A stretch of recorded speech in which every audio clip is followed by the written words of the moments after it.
quiero hacerles un contexto antes de entrar a leer el texto que nos corresponde en esta mañana. Yo quiero que recordemos qué es lo que hemos visto hasta este momento para que aquellas personas que no han estado en las enseñanzas puedan ser estimulados a leer el libro y poder conectarse con lo que hemos venido viendo y con lo que vamos a ver.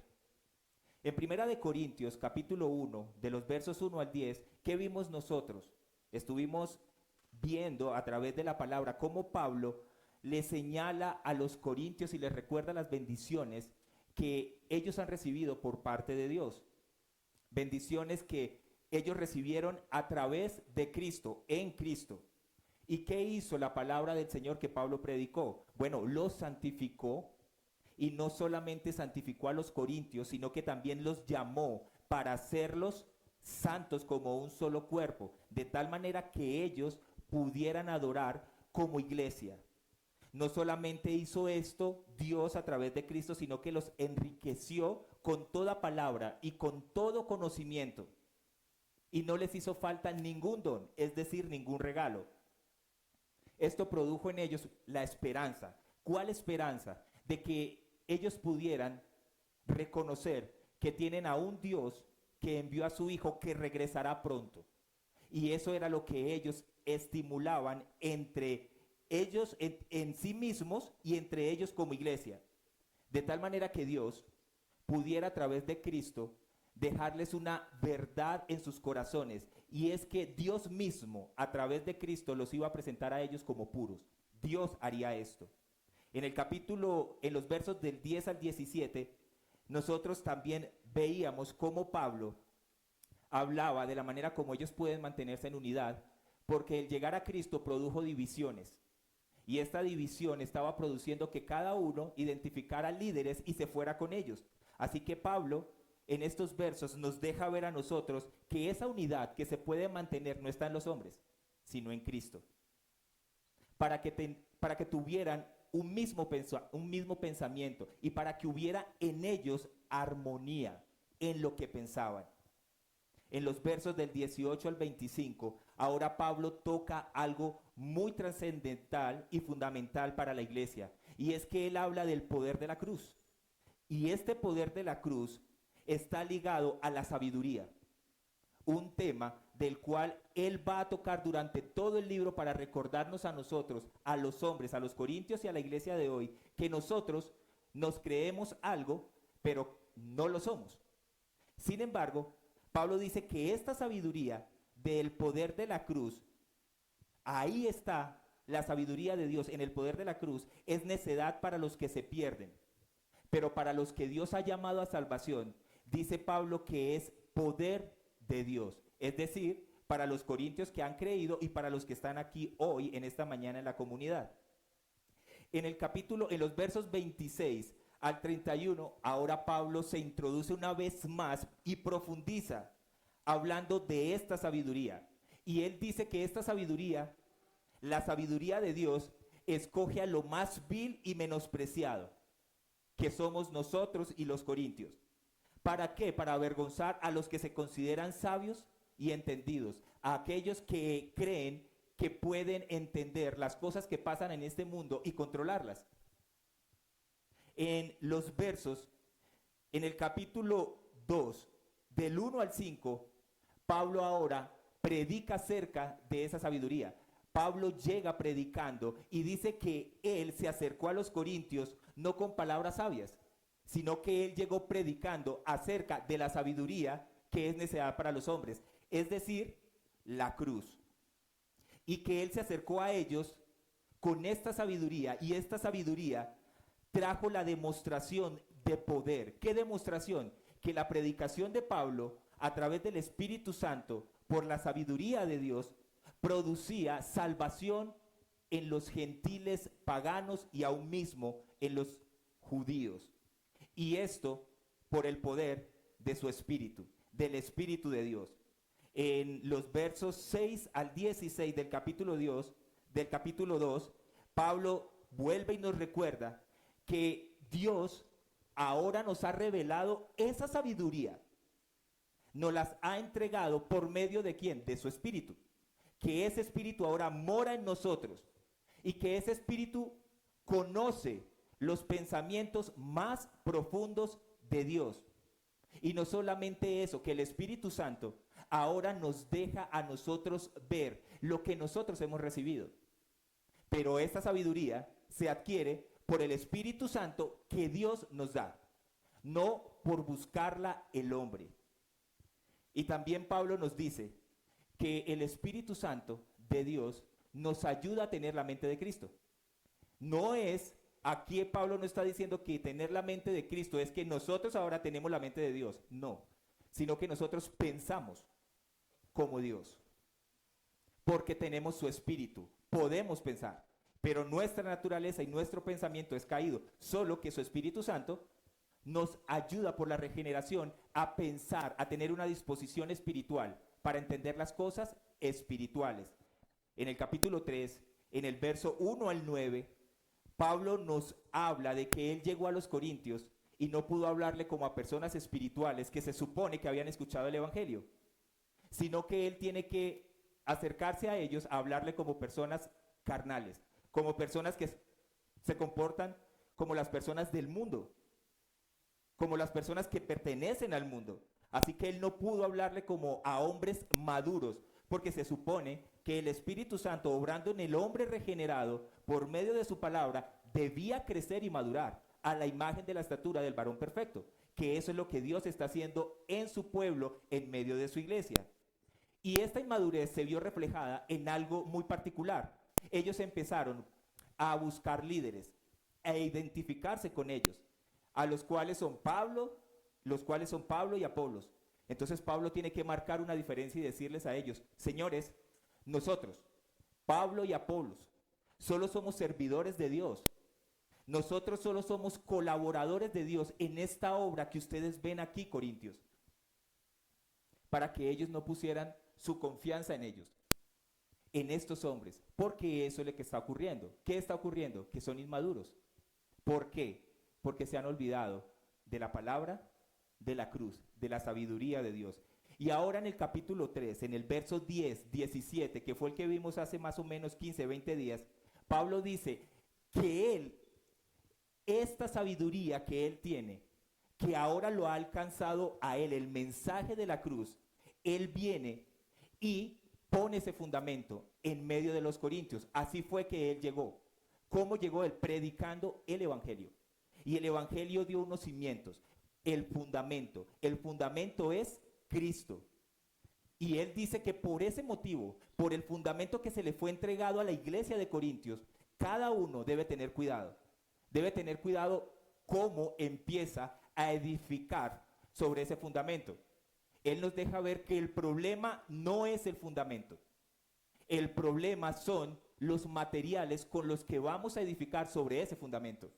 Y él dice que ese fundamento tiene un gran valor, al punto de que él deja ver cuáles son esos materiales con los cuales los corintios y la iglesia de hoy puede edificar en Cristo.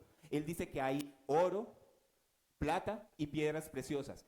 Esos son materiales que darían el valor del fundamento. Pero él también dice que hay otros que son menos, que no son tan valiosos, como la hojarasca, el heno y la madera. Pero tanto líderes como creyentes debían tener cuidado de cómo edificaban. Cómo edificaban en la casa del Señor, cómo edificaban el templo del Señor. ¿Por qué motivo? Porque se nos dio el Espíritu Santo, la tercera persona de la Trinidad, para poder hacer esto. Ahora bien, Pablo inicia en el texto del capítulo 3, verso 18 al 23 que vamos a leer, diciendo: nadie se engañe a sí mismo. Si alguien de ustedes se cree sabio, según este mundo, hágase necio, a fin de llegar a ser sabio. Porque la sabiduría de este mundo es necedad ante Dios, pues escrito está: Él es el que prende a los sabios en su propia astucia, y también el Señor conoce los razonamientos de los sabios, los cuales son inútiles. Así que nadie se jacte en los hombres, porque todo es de ustedes, ya sea Pablo, o Apolos, o Cefas, o el mundo, o la vida, o la muerte, o lo presente, o lo porvenir. Todo es suyo. y ustedes de Cristo, y Cristo de Dios. Eso es lo que dice el texto. Ahora, mis hermanos, al leer este texto, uno esperaría que Pablo concluyera la idea de la enseñanza que él nos viene mostrando sobre la edificación, sobre el cimiento y sobre el templo de Dios. Esto es lo que Pablo viene hablando en los versos anteriores, pero no es lo que Pablo está haciendo. Así que, ¿qué es lo que hace? Pablo en su lugar comienza haciendo una advertencia, previniendo a los oyentes, a sus lectores. ¿De qué manera? En contra de algo que es muy común desde el jardín del Edén hasta nuestros días. Pablo viene previniendo a la iglesia de Corintios, diciéndoles que ellos no se autoengañen. Esa es una realidad que todos nosotros vivimos hasta el día de hoy, no solamente los corintios, se ha vivido desde el jardín del Edén. Eso es lo que él afirma. Él afirma que este autoengaño está ocurriendo en la iglesia de Corinto. Es una iglesia, pero el autoengaño ahora ha gobernado el corazón de muchos creyentes en medio de la iglesia. Y aquí hay un peligro, mis queridos amigos y hermanos que nos acompañan en esta mañana. Esta advertencia que Pablo está haciendo aquí, que le hace a los corintios, esa advertencia del autoengaño está produciendo algo en ellos que los está llevando a que ellos se aparten de la verdadera enseñanza de la palabra de Dios. El autoengaño, mis hermanos, en los corintios que escucharon el evangelio bíblico del apóstol Pablo, después de Cristo, nosotros podríamos decir que Pablo es uno de los mejores teólogos que nosotros tenemos en las Escrituras. Y Pablo predicó la sana doctrina a los corintios. Sin embargo, los corintios se estaban autoengañando.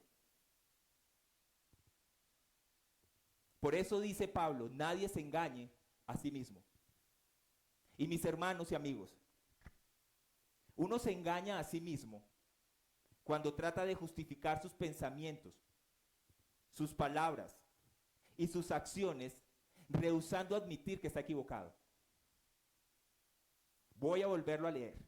Uno se engaña a sí mismo cuando trata de justificar sus pensamientos, palabras y acciones, rehusando admitir que está equivocado. Y la Escritura nos enseña que todos nosotros estamos en una condición. Somos caídos. Somos, como resultado, pecadores. Nosotros no pecamos porque tenemos pecado. Nosotros pecamos porque somos pecadores, y eso es lo que nos enseñan las Escrituras. Ahora, la pregunta es, ¿a qué autoengaño se refiere específicamente Pablo aquí en el texto? Pablo lo dice ahí seguido. Si alguien de ustedes, si alguien o si alguno de ustedes se cree sabio según este mundo. La palabra mundo aquí es siglo, es era. Y la palabra cree, en muchas versiones, es piensan. Si alguno piensa que es sabio, según este siglo. Los algunos aquí de los que Pablo está hablando, mis hermanos, se refiere a hermanos, a los hermanos de Corintios, a estos algunos. ¿Quiénes son estos algunos? Maestros, líderes, membresía de la iglesia de Corintio. A estos hermanos se refiere Pablo aquí. Por eso es que él lo resalta en los versos 12 y 17 anteriormente. Él se enfoca en decir, si alguien, si alguno, porque eso es algo que nos puede estar, de hecho, eso no es algo que nos pueda estar pasando en la iglesia. Eso es algo que está ocurriendo en la iglesia de hoy, nuestro tiempo. Así que Pablo, ¿qué hace? Pablo se dirige a ellos, pero no sigue usando la ilustración y las imágenes de la agricultura, ni tampoco de la construcción, donde Apolos y él son siervos. Es curioso que lo que Pablo hace aquí es que él regresa nuevamente a su argumento anterior. el argumento de la sabiduría. ¿Saben qué está haciendo Pablo? Pablo lo que quiere hacer cuando empieza a hablar de la sabiduría, él quiere acabar con las divisiones que hay en medio de la iglesia. Y las divisiones se dan por causa del amor y los afectos que nosotros tenemos para Dios o para este mundo. Eso es lo que Pablo está diciendo. ¿Qué amas más? Entonces, recuerde que Pablo ha hablado anteriormente de la sabiduría y él ha hecho un contraste entre la sabiduría humana y la sabiduría de Dios. Y esto es lo que Pablo dice atrás en 1 Corintios, en los versos 20 al 25 y en el capítulo 2 en el verso 6. Mire cómo lo dice. ¿Dónde está el sabio? ¿Dónde está el escriba? ¿Dónde está el que sabe discutir en este siglo? ¿No ha hecho Dios que la sabiduría de este mundo sea una torpeza? La palabra necedad también significa una estupidez. ¿No ha hecho Dios que la sabiduría de este tiempo, de este siglo, sea una estupidez? Pues ya que en la sabiduría de Dios, el mundo no conoció a Dios por medio de su propia sabiduría, agradó a Dios mediante la torpeza de la predicación salvar a los que creen. O sea, lo que estamos haciendo hoy. Porque en verdad los judíos piden señales, los griegos buscan sabiduría, conocimiento, pero dice Pablo, nosotros predicamos a Cristo crucificado. Ese es el mensaje más sabio que hay. Y ese mensaje, dice Pablo, es piedra de tropiezo para quienes, para los judíos, y necedad para los gentiles. Sin embargo, para los llamados, tanto judíos como griegos, los que son salvos de estos dos grupos, Cristo es poder de Dios y sabiduría de Dios, porque la necedad de Dios, la torpeza de lo que el mundo dice, que es el mensaje de Dios, es más sabia que los hombres. La pregunta aquí es, ¿dónde queda entonces la sabiduría del hombre? Y la debilidad de Dios es más fuerte que los hombres. Capítulo 2, verso 6, Pablo dice, sin embargo, hablamos sabiduría entre los que han alcanzado madurez, pero una sabiduría no de este siglo. Esta sabiduría no es de este tiempo, del tiempo de los corintios y del tiempo de nosotros, ni de los gobernantes de este siglo que van desapareciendo, van pasando. Allá es donde van todos los que Juan Manuel mencionó aquí. Van desapareciendo y van siendo olvidados a medida que el tiempo va pasando. Mis hermanos, a los corintios los sedujo la sabiduría del mundo. Del mismo modo que Eva fue engañada en el Edén. El término engañar que Pablo está usando aquí en su original es la palabra griega exapatao. ¿Qué significa esta palabra? Esta palabra significa seducir completamente. Y da la idea de lo que pasó con Eva en el jardín del Edén cuando fue engañada por la serpiente. Así que de la misma manera que Eva fue seducida o engañada por la serpiente, fueron seducidos los corintios por la sabiduría de este mundo. En el jardín del Edén, Eva, mis hermanos, fue engañada. Pero lo que está diciendo el texto es que Eva fue seducida por lo que Satanás le dijo. Sin embargo, ¿cuál fue la acción que hizo Eva? Eva cambió el afecto, su obediencia de la palabra de Dios para escuchar a la serpiente. Fue más fuerte la palabra de la serpiente, de Satanás, que la palabra de Dios, la cual le había entregado a Adán para que le transfiriera a Eva y Eva obedeciera la palabra de Dios. Pero ¿qué hizo Eva? Prefirió la sabiduría del mundo. Ahí, a partir del pecado de Adán y Eva, es donde la sabiduría del hombre se vuelve una necedad para Dios. ¿Por qué? Porque es allí donde Dios se aleja del hombre por causa del pecado. Ahí es donde empezó el problema. Y ahí, a partir de ahí, es donde el hombre justifica sus acciones y pensamientos. Por eso es que Eva se esconde y Adán también. por la vergüenza. Mis hermanos, nadie puede estar frente a Dios y decir que él o ella fueron atrapados por la corriente de la falsa sabiduría sin darse cuenta. Nadie lo puede decir. Más bien uno elige seguir la sabiduría de este mundo o de este siglo o la sabiduría de Dios. Porque Eva tuvo la posibilidad de haber obedecido y haber rechazado lo que la serpiente le ofrecía. Pero dice que las cosas empezaron a seducir a Eva y ella cedió. Lo mismo, mis hermanos, les pasó a los corintios. Eligieron ser sabios según los parámetros de este mundo. Ahora la pregunta es, mis hermanos, aquí, si tú y yo somos influenciados por la sabiduría de este mundo, o si la sabiduría del mundo se acerca para tocar tu puerta y la mía, siendo creyentes verdaderos, ¿cómo nosotros podemos identificar cómo se manifiesta esa sabiduría del mundo? ¿Cómo se manifestaba la sabiduría en los corintios? Bueno, mis hermanos, esta sabiduría se refleja en gente o personas que busca ser independiente. Esta sabiduría se refleja en gente o personas que quiere tener el control de sus propias vidas. Esta sabiduría se refleja en hombres y mujeres que quieren manejar sus asuntos fuera del señorío de Cristo. ¿Cómo así, Vladimir? De esta manera. Cuando nosotros fuimos salvados por Dios a través de Cristo, automáticamente nosotros, dice la Escritura, que Él se volvió nuestro Señor. Es decir, que nosotros no nos pertenecemos a nosotros mismos.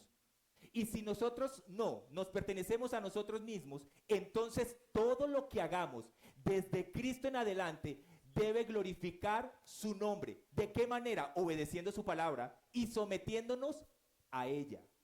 Porque por eso decimos que Jesús es nuestro Señor. Él es Señor de todos nosotros o no es Señor. Y eso es lo que pasa con la sabiduría del mundo, con muchos corintios, de la iglesia de Corintios. Ellos no se sometieron a la obediencia de su palabra. ¿Y qué pasó con ellos? Bueno, ellos empezaron a ser liderados y guiados por su sabiduría, por sus pensamientos, por sus emociones, por su corazón. Es como lo que ocurre hoy en muchas iglesias, que dicen que no es tan necesario completamente la escritura para poder acercarse a Dios. Eso es sabiduría humana. Te está dirigiendo tu corazón, porque eso no es lo que la escritura enseña. Por eso es que Pablo dice, siguiendo en el texto, si alguien de ustedes piensa o se cree sabio, según este mundo, hágase necio, torpe, ignorante, que es otro de los significados de necedad, a fin de llegar ¿a qué? A ser verdaderamente sabio. Así que lo que Pablo está haciendo aquí, mis hermanos, es decirle a los corintios que han creído que son sabios, pero en su comportamiento y en su conducta lo único que dejan ver es que se comportan como hombres del mundo, porque lo que se ve en medio de la iglesia de Corintios es peleas, discusiones y divisiones. Eso es lo que hace la sabiduría del mundo. No genera unidad, sino división. Así que Pablo les llama la atención a los corintios para que ellos den un giro de 180 grados en su manera de pensar y en su conducta, es decir, en su manera de comportarse. ¿Dónde? Dentro de la iglesia. Él llama a los corintios para que rechacen esa mesa que les sirvió la sabiduría, donde fueron invitados, y la sabiduría de este mundo les sirve a ellos insensatez, torpeza, necedad. Esa ignorancia que se encuentra en la sabiduría humana y que le está sirviendo y que está llamando y seduciendo a la iglesia de hoy para servirle un banquete, la cual, por no leer las escrituras, la iglesia está cediendo. Terminamos diciendo que somos cristianos, pero tan parecidos a los del mundo. Pablo los llama a que se hagan necios, a que se hagan ignorantes, a que se hagan unos torpes, ¿a qué? A la luz de los ojos de este mundo, a la luz de la manera egoísta y caprichosa en la que el mundo vive, de la cual también la iglesia de hoy, que dice que el Espíritu lo mora, quiere parecerse. Para Pablo, mis hermanos, volverse un necio significa aceptar la locura de Dios. ¿Qué es aceptar la locura de Dios? Creer con todo el corazón el mensaje de la cruz. Ese mensaje que no pareciera que no tiene ningún poder, pero que hoy nos tiene a nosotros aquí reunidos. Y no sabemos cómo llegamos, pero aquí estamos. El mensaje, el glorioso mensaje de su palabra, la cruz, lo que ocurrió allí en favor de nosotros. Eso es sabiduría de este tiempo. Eso es sabiduría, no de este tiempo, perdón, o de este siglo. Mire cómo lo dice Pablo en el capítulo 2, en el verso 8. Esta sabiduría que ninguno de los gobernantes de este siglo ha entendido. Es decir, de ese tiempo. Porque si la hubieran entendido, ¿qué hubiera pasado? No habrían crucificado al Señor de gloria. Sin embargo, Pablo dice en el verso 6, hablamos sabiduría entre los que han alcanzado madurez. Pero, pero de Dios. Pero, una sabiduría que no es de este tiempo, no es de ese siglo, no es de esa era, mis hermanos. Que los gobernantes de ese siglo no van a entender. Así que este mensaje, mis hermanos, que tú y yo hemos escuchado de la cruz del Calvario, es un mensaje que no es de este tiempo, no es de este siglo. Mis hermanos, cuando el creyente escucha el mensaje del Evangelio, el mensaje de la cruz que se te es predicado, la obra de Dios a través de su Hijo en la cruz del Calvario, ese mensaje, y creemos, automáticamente nosotros somos trasladados a una nueva era, a la era de Dios, al tiempo de Dios, no a la era actual de este mundo. Es decir, a la era donde gobierna la sabiduría caída que viene desde Génesis hasta nuestros días. ¿Cómo así, Vladimir? A ver, cuando nosotros fuimos salvos por medio de ¿quién? De Jesucristo. Pero para nosotros ser salvos se nos predicó el evangelio de la cruz, en el cual nosotros no creíamos y muchos de nosotros rechazábamos. ¿Cómo nos oponíamos nosotros a ese mensaje de la cruz? Por lo que nosotros pensábamos que era correcto. Entonces es un mensaje, es la sabiduría de este mundo que se opone al mensaje de la cruz. Eso ocurrió en nosotros. Sin embargo, el mensaje de la cruz fue más fuerte. Y nos alcanzó, nos regeneró y nos libró. ¿De qué nos libró? Nos salvó de la ira de Dios. Nos trajo salvación y no solamente eso, se nos dio el Espíritu Santo glorioso que ahora produce en tu corazón, en el mío, en tu mente y en la mía, afectos y disposición y deseos espirituales hacia Dios. ¿Eso dónde ocurre? En el interior. Lo que Pablo está diciendo es que ese mensaje que nosotros hemos recibido es un mensaje que no es de aquí. Es un mensaje eterno. Por eso es que nosotros ahora creemos y entendemos que debemos servir a nuestro Señor y que nosotros éramos pecadores porque antes no teníamos conciencia del pecado. No entendíamos la sabiduría de Dios y no queríamos venir a su palabra. ¿Por qué pasó esto? Bueno, Pablo nos enseña porque no teníamos su Espíritu Santo. ¿Recuerdan que es el Espíritu Santo que se nos fue dado, el que nos enseña todas las cosas de Dios? Lo que ojo no vio, ni oído yo, ni ha subido a corazón de hombre, son las que Dios ha preparado para los que le aman. Esos que le aman, que eran los corintios y nosotros, no le amábamos antes. Le amamos ahora porque Cristo hizo una obra en nosotros por medio de la obediencia del Padre y nos dio su Espíritu Santo para que nos diera nuevo nacimiento, de tal manera que pudiéramos tener fe para creer. para creer este mensaje. A lo que me refiero con esta nueva era es que los corintios fueron transformados y llamados para vivir una nueva vida.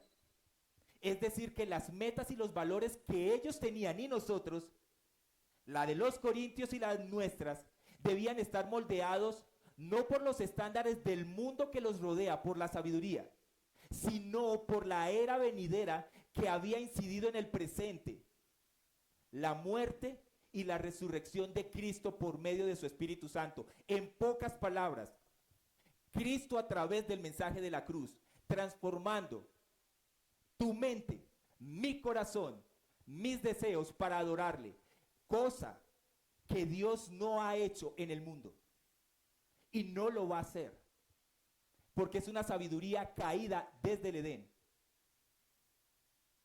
¿Cómo, mis hermanos, entonces debía trabajar eso en los corintios y debe trabajar en nosotros? Por medio de su palabra. ¿Qué debía hacer la palabra? Modelar nuestro hombre interior y hacernos a la imagen de su Hijo. Mis hermanos, vamos a ser sinceros y honestos. Cuando uno le pregunta a los hermanos, ¿cómo está tu comunión con el Señor? La comunión del Señor solo puede ser efectuada o realizada por dos acciones generales que nosotros podemos hacer. Una es la lectura de su palabra y la otra, la oración. Sin embargo, pregúntale a muchos de los hermanos, a la gran mayoría, ¿cuánto tiempo tú lees tu palabra? Su palabra. ¿Cuánto tiempo tú pasas en oración? Y muchos van a responder, no me cuesta. No, de hecho no lo he hecho. Esta semana no lo he hecho. Si no has leído su palabra, la pregunta es, ¿qué has orado? Si lo has hecho. Porque la vida del cristiano hoy, nosotros tenemos una guerra de adoración, de afectos. ¿Tú vas a adorar al mundo o a Dios?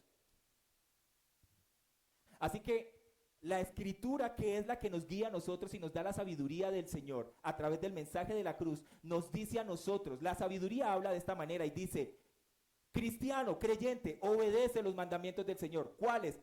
Ama a tus enemigos. Mateo 5:44. La sabiduría del mundo usa un lema y dice, si tú me haces algo, me la pagas. La sabiduría de Dios nos dice, demos generosamente al que está en necesidad. Lucas 6:30 y verso 38. El mundo lo que hace, la sabiduría del mundo promueve el individualismo. Lo que es mío, es mío. Yo lo trabajo, me pertenece porque yo lo tengo que compartir.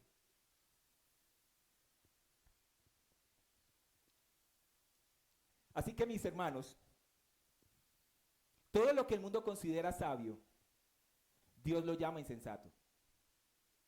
Y todo lo que Dios llama sabio, el mundo lo llama necio. ¿Dónde ocurrió esto? En el Edén, cuando Dios se apartó del hombre. Ahí empezaron nuestros problemas. Por eso Pablo dice, porque la sabiduría, verso 19, de este mundo es necedad ante Dios, pues escrito está, Él es el que prende a los sabios en su propia astucia. Y también el Señor conoce los razonamientos de los sabios, los cuales son inútiles. Mis hermanos, y la realidad es que nosotros, si leemos este texto y le prestamos atención, nosotros no tenemos tres opciones. Pablo nos está dejando ver a nosotros aquí que nosotros no tenemos tres opciones. Nosotros no podemos querer ser sabios para el mundo y ser sabios para Dios. Nosotros no podemos querer estar aquí viviendo para el mundo, lo cual es sabiduría del mundo, o viviendo para Dios, lo cual es sabiduría de la cruz divina. Eso es imposible. ¿Por qué es imposible? Porque Cristo dice, no podemos servir a dos señores. Porque o aborrecerá a uno o amará al otro.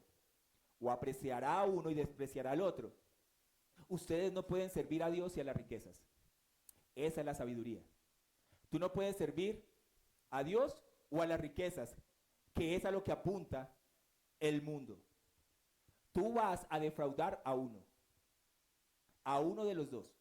¿A cuál estás defraudando tú hoy, mi hermano? Se espera que sea la sabiduría del mundo.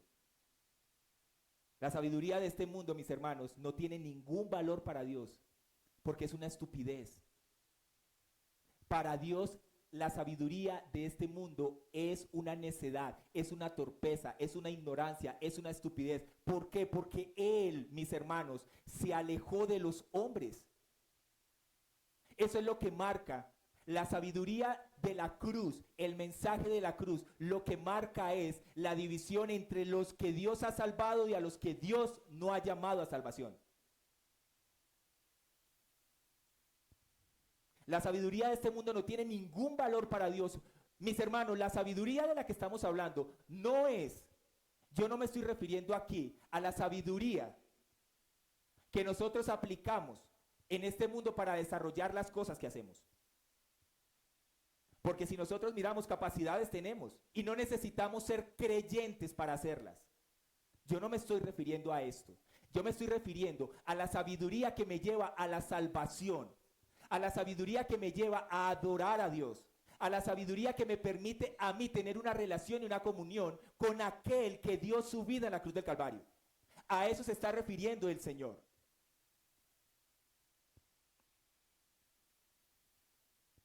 La sabiduría, mis hermanos, de este mundo es necedad para Dios porque no puede llevarnos a Cristo. No puede. Simplemente porque la Biblia dice, en el verso 19, la parte B, al verso 20, en la traducción de la Nueva Traducción Viviente, dice el texto, Él atrapa a los sabios en la trampa de su propia astucia. Y también el Señor conoce los pensamientos de los sabios, que sabe de los sabios. Él sabe que no valen nada. Mis hermanos, Pablo está usando un argumento aquí del Antiguo Testamento. Pablo está diciendo, está recordándonos a nosotros Job 5:13. ¿Qué está ocurriendo en Job 5:13? Bueno, Pablo está hablando, está citando lo que ocurre con Elifaz temanita, uno de los amigos de Job. Y lo que está haciendo Pablo es recordándonos que Dios atrapa. La palabra atrapar es, en el griego es agarrar también. Es decir, Dios agarra a los hombres. Y la idea de lo que Pablo está usando con Elifaz es diciéndonos que él está comparando a Dios con un cazador. Y este cazador, que es Dios, atrapa a Job en su astucia. Parece ser que el texto que Pablo está usando lo está sacando un poco de contexto, pero lo que él está usando es aplicando la palabra sabios. Lo que más le interesa a Pablo es decir que esa sabiduría que el hombre tiene, esa sabiduría en la cual el hombre se jacta, y esa sabiduría que seduce, la sabiduría del mundo, que seduce tanto al hombre en este tiempo, Dios, mis hermanos, ha atrapado, ha agarrado al hombre y lo ha sometido en sus propios pensamientos. Dios ha atrapado a los sabios en este tiempo. Los ha atrapado en una trampa de artimañas y fraude que ellos mismos creen. En su ignorancia. En la ignorancia que ellos tratan en muchas ocasiones de aplicar para tratar de llegar a Dios sin Cristo. Un ejemplo de esto es cuando nosotros vemos las películas que están ocurriendo en los Estados Unidos, en las partes más frías donde hay bosques, que nosotros vemos que aparecen lobos o osos. Normalmente los cazadores colocan unas trampas que son unas trampas, unas tenazas con unos dientes muy afilados. Entonces el lobo o el oso en la noche salen y estas trampas los agarran. Atrapan su pierna. Es imposible para el lobo o para el oso poderse soltar, porque son demasiado fuertes. Lo que Pablo está diciéndonos aquí, mis hermanos, es que Dios atrapó desde Génesis la sabiduría en la cual tú y yo veníamos jactándonos en una necedad. ¿Por qué? Porque él se alejó. Y ese alejamiento del hombre produjo la estupidez humana. Así que lo que Dios hizo fue agarrar un lorito, meterlo en una jaula y atraparlo. Por eso la sabiduría humana no puede producir salvación. Por eso Cristo dijo, yo soy el camino que tú debes recorrer. Yo soy la vida que tú debes vivir. Y yo soy la verdad que tú debes creer. Porque nadie va al Padre sino por medio de mí. ¿Quieres tu sabiduría del Señor? ¿Quieres tu salvación? Tienes que ir a Cristo. ¿Quieres tú poder vivir para la gloria del Señor? Tienes que estar en Cristo. Porque sin Cristo no podemos llegar a la sabiduría de Dios. Así que descarta ese, ¿cómo le dicen? Ese mensaje no, ese, que todos los caminos, ese dicho, todos los caminos conducen, eso es una mentira. Para poder llegar a Cristo, a Dios, perdón, tenemos que llegar por Cristo y en Cristo. Fuera de Él no lo podemos hacer. Pero Pablo también cita el Salmo 94:11, usando la misma palabra clave, sabios, la que usa Job. ¿Y cuál es el propósito de Pablo de citar el Antiguo Testamento, específicamente también el Salmo 94:11? Él lo hace con el fin de que la iglesia en los Corintios pueda entender que no solo la sabiduría está atrapada en la necedad, sino que también los pensamientos del hombre, del ser humano, que este sistema y este siglo están influenciados por una manera de pensar caída, que lo único que va a hacer es alimentar todos los días mi ego, mi deseo y mi anhelo.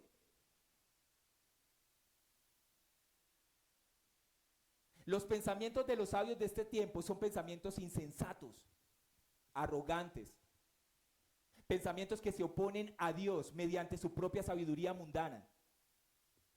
¿Saben cómo se ve reflejada la sabiduría del mundo en medio de la iglesia? Porque esto le está diciendo Pablo a los corintios, a la iglesia, no al mundo.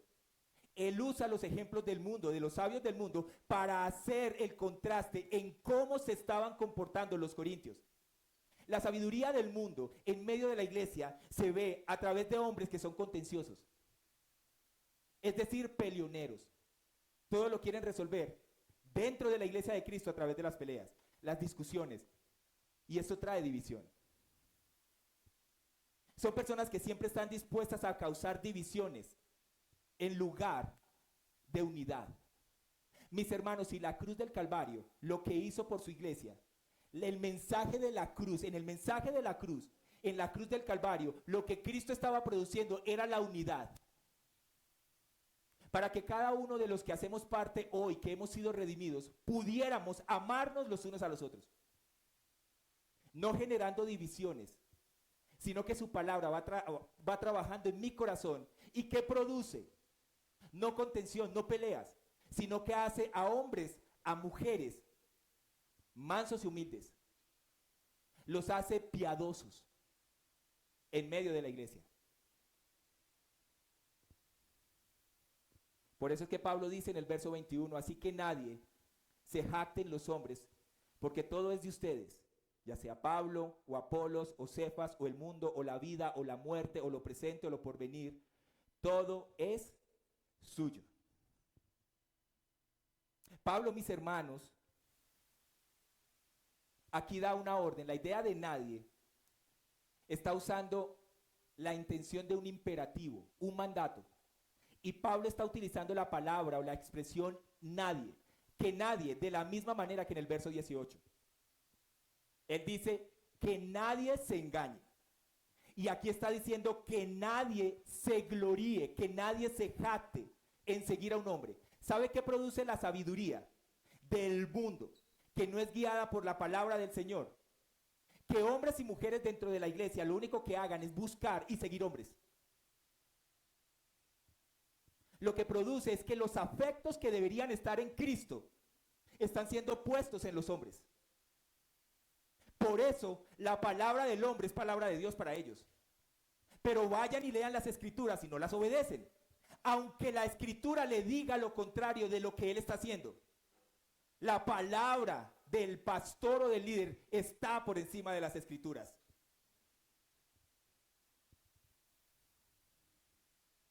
Eso es lo que causa la sabiduría del hombre, la sabiduría de este mundo. Por eso tenemos tantos problemas con los partidos políticos hoy. Es la mejor evidencia. Seguimos hombres y lo único que hacemos es dividir un país. Y Pablo dice que nadie se gloríe en seguir hombres, sea quien sea este, aún Pablo mismo, o Apolos, o Pedro.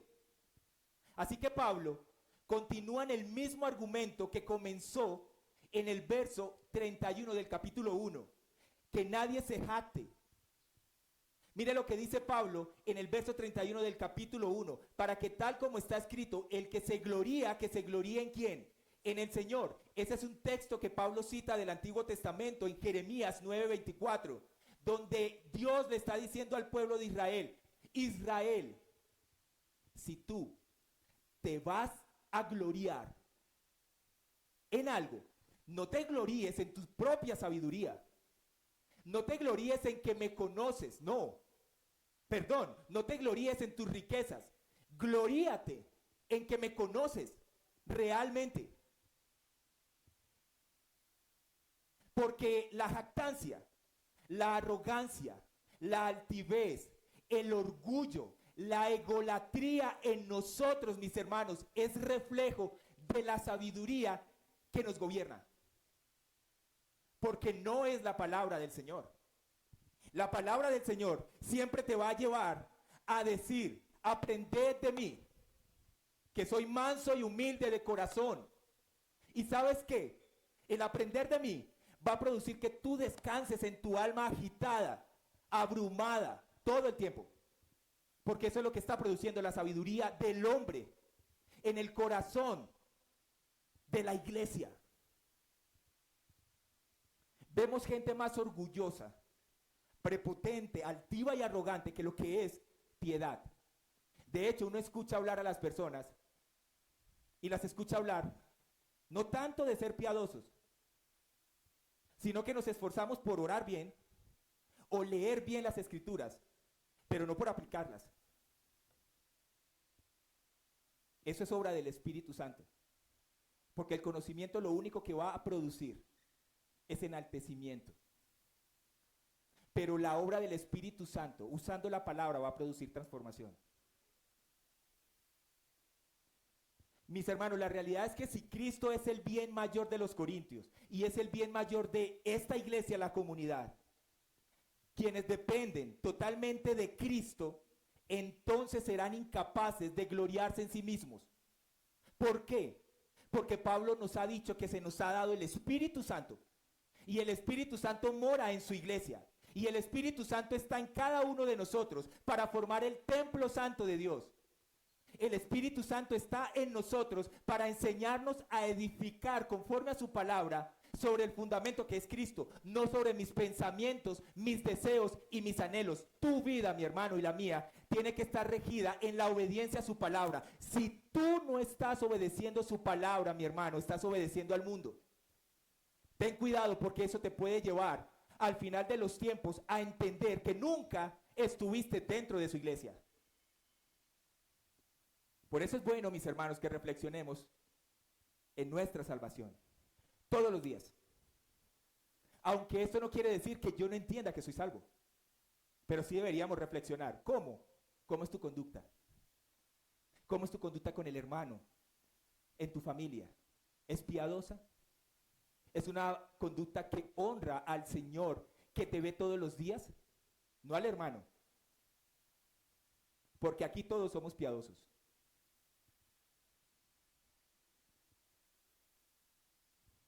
Ahora Pablo hace un cambio aquí en el texto y de una prohibición pasa a una afirmación positiva.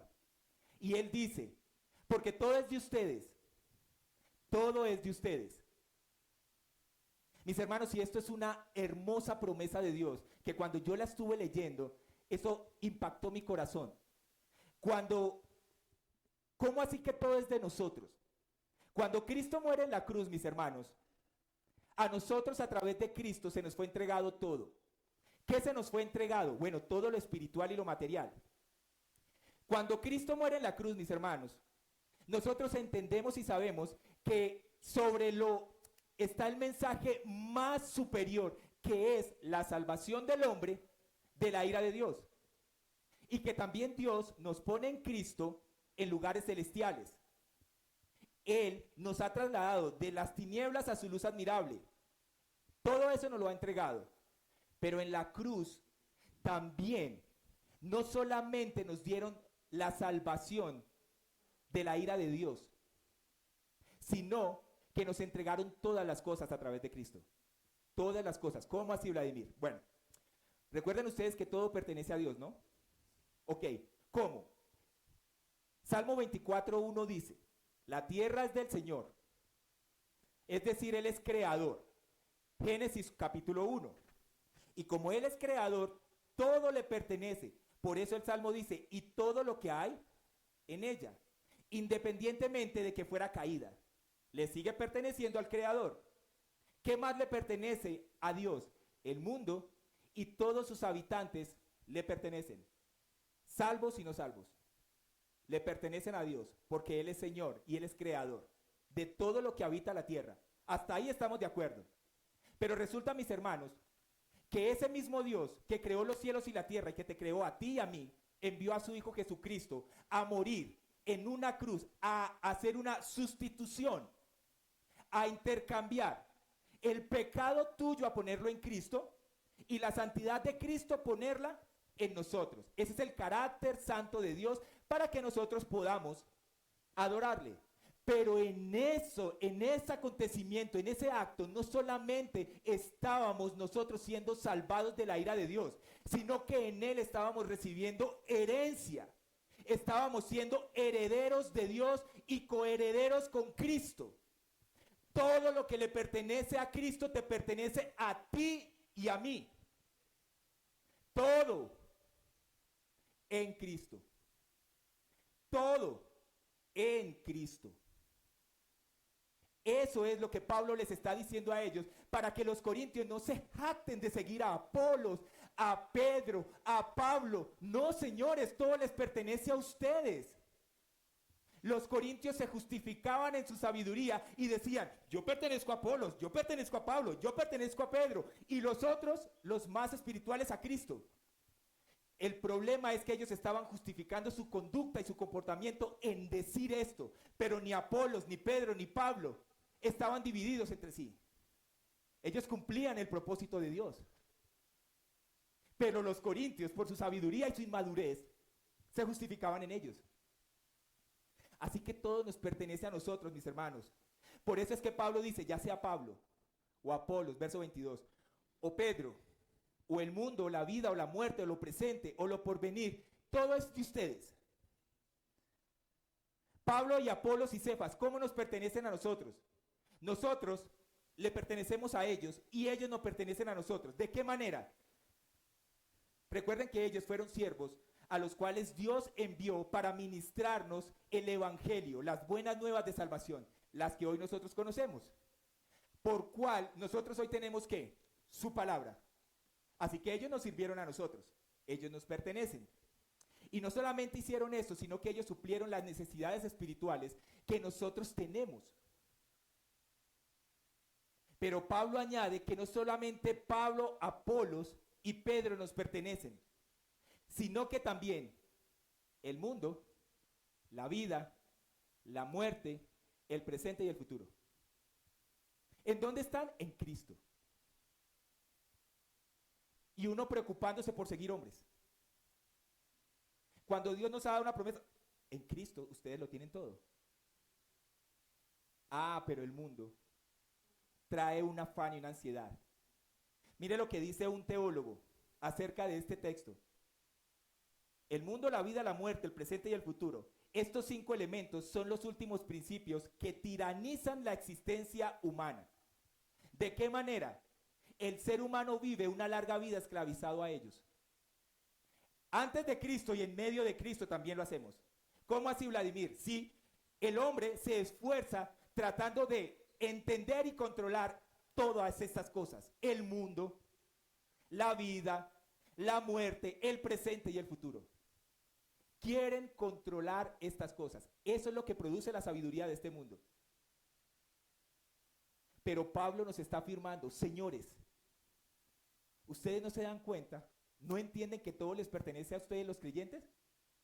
Ustedes no tienen que andar como el mundo tratando de ganar y controlar esto. ¿Por qué? Porque ustedes son dueños de esto. Eso fue lo que se alcanzó en la cruz del Calvario para ti, para mí, mi hermano, para que tú no andes preocupado en este mundo por esas cosas, porque ya está todo bajo control. Te pertenece a ti si estás en Cristo. Verdaderamente. ¿Por qué le pertenece a los creyentes? Porque ahora nosotros fuimos libertados, no somos esclavos, sino dueños. ¿Por qué el mundo nos pertenece? Porque Cristo fue quien creó el mundo y lo redimió y lo sostiene. Eso es lo que dice Colosenses 1:16. Pero ese mundo que Dios va a redimir en Cristo, que te pertenece a ti y a mí, es el taller del cristiano. Ese es el taller en donde Dios trabaja en nosotros para glorificar su nombre. El mismo mundo que te pertenece a ti y a mí, en este caído, tal como es, Dios está usando ese mundo que te pertenece a ti por Cristo y en Cristo. Es el taller que Dios usa para formar su carácter en nosotros. Porque sabemos que le pertenece al Señor y nos pertenece a nosotros. ¿Por qué la vida y la muerte nos pertenece? Porque ambas fueron alcanzadas por Jesucristo. Porque Él es tanto el dador de la vida como el conquistador de la muerte. Segunda de Timoteo 1:10. Cristo lo que hace es transferir su vida, mis hermanos, a los corintios, a los creyentes corintios, por medio del evangelio, y a nosotros. Está en segunda de Timoteo 1:10. Y lo hace también por medio del Espíritu Santo que nos libra de la muerte. Romanos 8:2, Romanos 6:10 y verso 11. Entonces, mis hermanos, todo lo que envuelve este mundo, la salud, la enfermedad, el gozo y la tristeza, viene de su mano. Porque es el Dios soberano que creó los cielos y la tierra. ¿Por qué te preocupas? Porque no entendemos esto.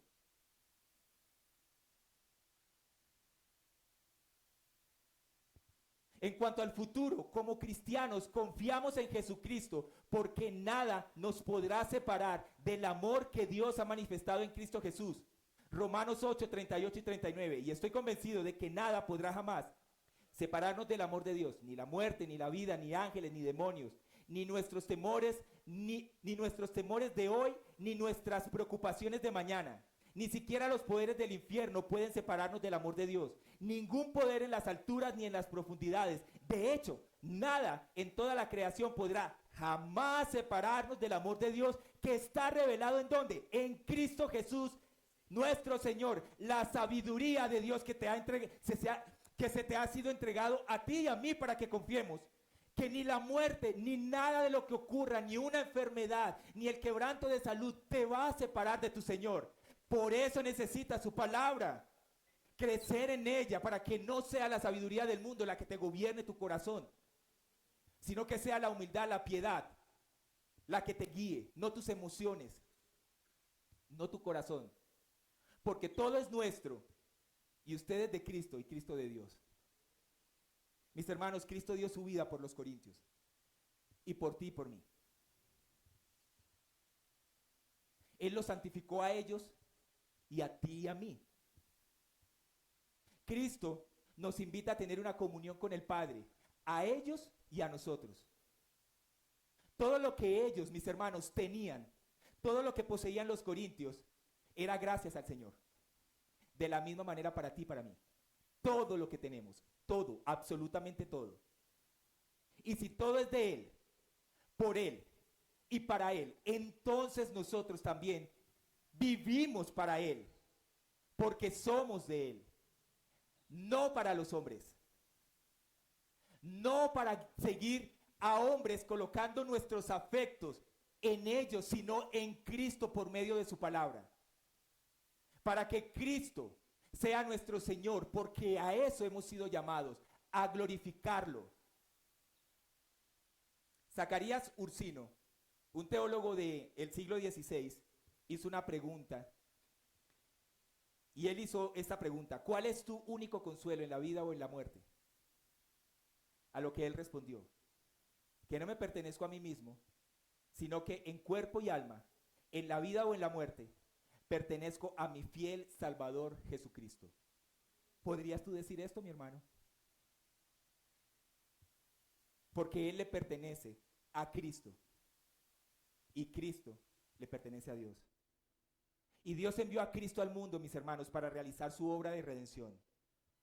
Así que Dios, por medio de Cristo, es la última fuente de vida para su pueblo. Cristo está sujeto a Dios el Padre, como lo dice Pablo en su epístola de 1 Corintios 15:28. El Hijo mismo se someterá a aquel que somete todas las cosas para que Dios sea todo en todos. Así que los cristianos lo tienen todo en Cristo, quien tiene todo de Dios.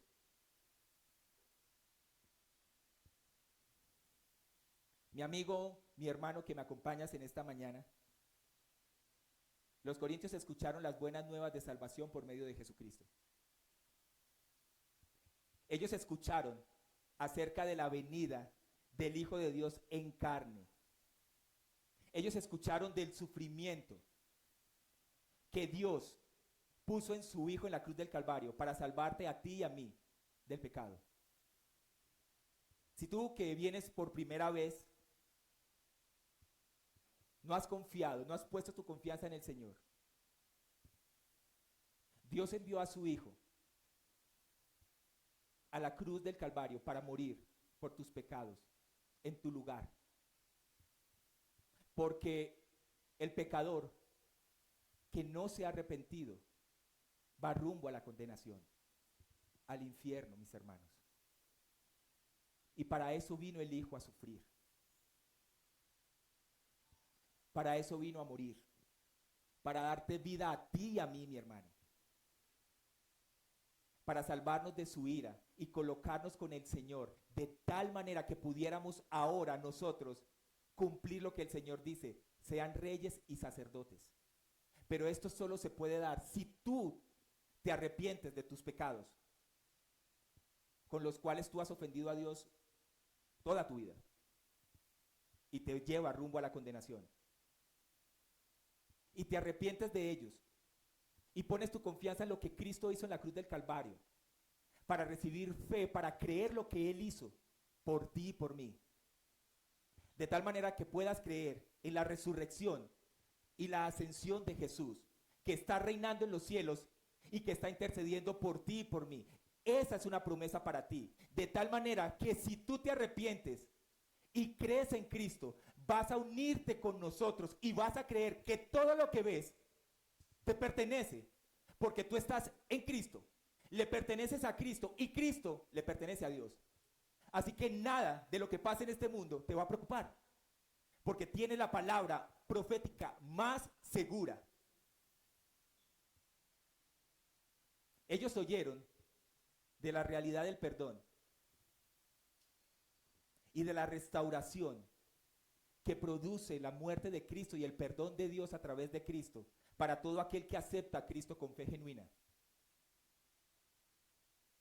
Para todo aquel que pone su confianza en la persona y en la obra de Jesucristo, como lo revela la Escritura.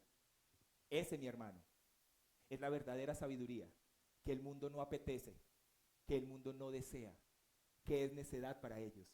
Pero para nosotros los salvos, si tú crees, mi hermano, y para nosotros como iglesia, para nosotros esto es una verdad hermosa, bella, sublime, alta, que todos los días deberíamos adorar. Porque ese es el fundamento y cimiento en el que tú y yo, iglesia, la comunidad, debemos tener cuidado de cómo edificamos sobre ella. Pero bendito sea el Cordero de Dios, que nos ha dado su Espíritu Santo, que nos ha dado su esperanza, para que nosotros podamos estar tranquilos, porque su Espíritu Santo está para llenarnos todos los días y guiarnos y llevarnos hacia Cristo, y no permitirnos que nosotros seamos guiados por nuestro corazón, nuestras emociones y nuestros pensamientos, sino por la gloriosa palabra de Dios que transforma y convierte el corazón del hombre pecador. Esa es tu esperanza y la mía. Padre, tú seas bendecido y exaltado. Señor, tú seas glorificado. Hoy nosotros no merecemos lo que tú nos has dado. No merecemos, Señor, que tú nos hayas dado lo que tú creaste, pero nos lo has entregado a nosotros por la obra de tu Hijo en la cruz del Calvario. A través de Cristo, nosotros no lo entendíamos, nosotros no lo sabíamos, pero lo que tú estabas haciendo era salvándonos de tu propia ira, de tu justicia, colocándonos en un lugar de eminencia junto con Cristo y dándonos herencia, diciéndonos que todo lo que nuestros corazones anhelan y desean nos pertenece, porque nos lo entregaste en Cristo.